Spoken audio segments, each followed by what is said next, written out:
Christianity is growing very fast, and how they practice their faith in at the daily basis, it is amazing. Pope Francis, at 87 years old, will embark on his longest trip yet. In September, he will travel over 20,000 miles across 4 countries in Southeast Asia and Oceania. During a 12-day tour, he'll visit Indonesia, Papua New Guinea, East Timor, and Singapore from September the 2nd to the 13th. This journey, spanning 7 flights, marks the most ambitious international trip of his 11-year pontificate. The first stop on Pope Francis's trip is Indonesia. EWTN Vatican Bureau Chief Andreas Stonehauser sat down with Father Marcus Solo, an Indonesian priest and Vatican official, about the significance of the trip. First, it is actually a diplomatic visit of Pope Francis in order to confirm and to encourage Indonesia to live and to enjoy the long-standing diplomatic relation between the Holy See and Indonesia. And the second aspect is a pastoral visit. And the Catholic Indonesia, being a tiny minority, is very happy, very grateful that Pope, the head of the Catholic Church and all over the world, is coming to Indonesia after 11 years of his pontificate, after visiting more than 60 countries. After a 13-hour flight and day of rest in the Indonesian capital, Pope Francis will meet with the country's president on September the 4th and deliver a speech to political leaders at the presidential palace.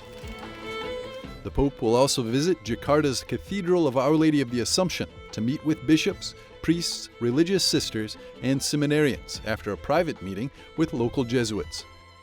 And the nearby Istiqlal Mosque are connected by an underground tunnel, symbolizing the promotion of interreligious dialogue. You have been working here at the Vatican in the Curial Office of the Dicastery for Interreligious Dialogue. How do you see the interreligious dialogue in Southeast Asia, but also maybe what is the situation in Indonesia concretely? We live in the plural society and we practice dialogue in various forms, and we know that Pope Francis has a particular compassion or passion for interreligious dialogue. He has been doing so many things, and our country has always followed him in his interreligious dialogue mission, and they also take him. People of other religions too, Muslims, Hindus, Protestants, Buddhists, and Confucianists in my country, they take Pope Francis as model in the promotion of interreligious dialogue. And the mission of interreligious dialogue will be very central, very important during this visit. Pope Francis will wrap up his visit in Indonesia with a Mass on the evening of September the 5th at Jakarta's Gelora Bung Karno Stadium to meet the local Catholics. On September the 6th, he'll travel nearly 3,000 miles to Papua New Guinea's sprawling capital of Port Moresby. On September the 7th, Pope Francis will visit local ministries caring for street children and persons with disabilities during his first full day in Papua New Guinea.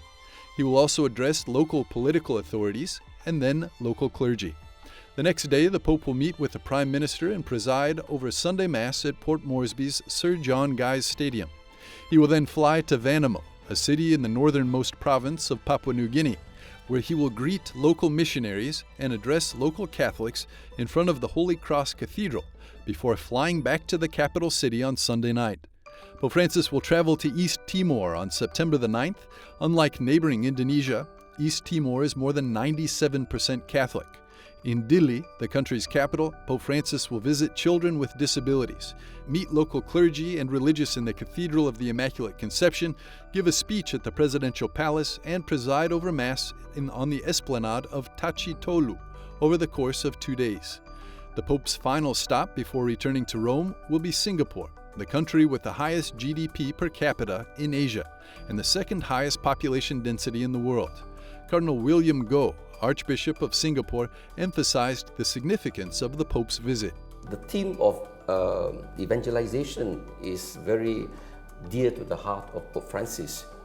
But his way of evangelization is really to proclaim the joy of the gospel, which includes welcoming people, being with the poor, with the marginalized. So in that sense, he will be able to promote greater unity and strengthen the faith of our Catholics, and also to inspire people of other faiths that the church is not inward looking, but we are actually at the service of humanity. The nearly 2-week venture will be the Pope's first international trip in 2024. Pope Francis has slowed down his travel schedule in recent months as health and mobility issues, from a knee injury to recurring bronchitis, have forced him to cancel some public appearances, including his last planned foreign visit to Dubai.